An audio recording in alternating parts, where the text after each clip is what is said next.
Mayang gabi sa matag usa, mayang gabi sa tanan natong mga kaigsuonan dinhi sa One Voice Christian Fellowship sa Dakbayan sa Iligan. Mayang gabi usab sa mga nag-join sa atua online niining panagtigom alang sa mga pag-ampo. Ug mayang gabi usab sa mga kaigsuonan nato nga Cebuano speaking sa Herald of Grace Covenant Bible Church dinhi sa Dakbayan sa Dasmariñas, probinsya sa Cavite. Welcome sa ato ang panagtigom alang sa pag-ampo, pero sa dili pa kita magsugod sa atong mga pag-ampo, mamalandong una kita sa pulong sa Ginoo. So this is a short devotional message nga atong pagakutluon gikan sa Psalm chapter 34 verse 1. And I believe naa sa screen nato ang atong bersikulo, no? Psalm chapter 34 verse 1. Ang giingon dinhi, I will bless the Lord at all times. His praise shall continually be in my mouth. Hinaot nga panalanginan sa Ginoo ang humubo nga pagpamalandong sa iyang pulong ningtak na sa kagabihon. Now, dunay mga times, mga kaigsuonan, nga dali ra kaayo ang pagdayig sa atong buhi nga Dios. Nagay mga panahon nga sayon ra kaayo ang pagdayig sa atong Ginoo. Tungod kay wala kitay problema, nindot ang dagan sa atong panginabuhi, walay nagkasakit sa atong pamilya, walay mga namatay nato nga parinting nga atong gikaguol kaayo sa nga tanan. So niana nga mga higayon, dali ra gayud kaayo ang pagdayig sa Ginoo. Sayon ra kaayo ang paglitok sa I will bless the Lord at all times. His praise shall continually be in my mouth. Apan dunay mga times nga bugat kaayo ang atong mga kasinatian. Nagay mga times nga mura og patong-patong ang atong mga problema, mga kaigsuonan. Punan pa sa atoang panglawas nga dunay mga balatian. Punan pa sa mga panagbangi sa relasyon sulod sa atong pamilya. Unya atong giablihan ang atong Biblia, unya atong basa kining Psalm chapter 34 verse 1, murag dili ta kapadayon og basa ba kining giingon nga I will bless the Lord at unsa man at all times, nga sa kamulong nato nga kasinatian bugat kaayo ang atong pamati, bugat kaayo ang ato ang kahimtang, mga kaigsuonan, makaingon ba gihapon ta nga I will bless the Lord at all times. Mura og nindot kaayong i-revise ang Bible ba nga moingon ta og I will bless the Lord at some times. His praise will be on my lips on certain days. When the sun shines, when everything is going on fine in my life, I will bless the Lord during those times. Pero dili nato trabaho, mga kaigsuonan, nga i-revise nato ang Bible. Dili nato trabaho nga atong usbon ang nakasulat sa Biblia. Ang atong trabaho, atong i-align ang atong kaugalingon sumala sa standard sa pulong sa Ginoo. Ang standard sa pulong sa Ginoo, whether nindot ang atong kahimtang, hapsay ang atong kahimtang, mga kaigsuonan, or nakasinati kita og mga kalisod, mga problema, ang standard sa Biblia, atong dayigon ang atong buhi nga Dios sa tanang higayon.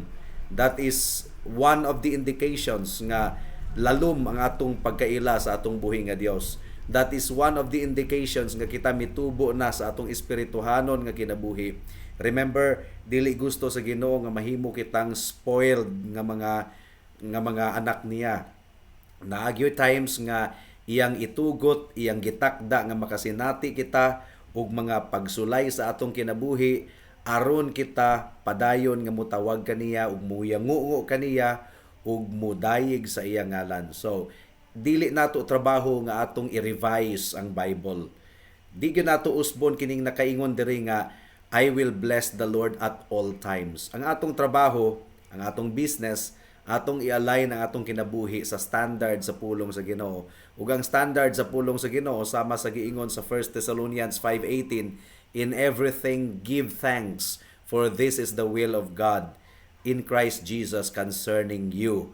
Or sa atong teksto karon, I will bless the Lord at all times. His praise shall continually be in my mouth. So whether in good times or in dark providences, Dili nato usbon ang Biblia, musalig kita sa Ginoo, mudayig kita sa Ginoo. Mo kitoy gibuhat ni Job nga wala siya mi dayig sa Ginoo sa good times lamang kundili sa bad times usab, to the point na nga bisan pa ang iyang wife, ang iyang asawa, nagatuklod kaniya nga tungluhon ang Ginoo, pero iyang gibadlong ang iyang asawa ug padayon siya nga nagadayig sa atong buhi nga Dios.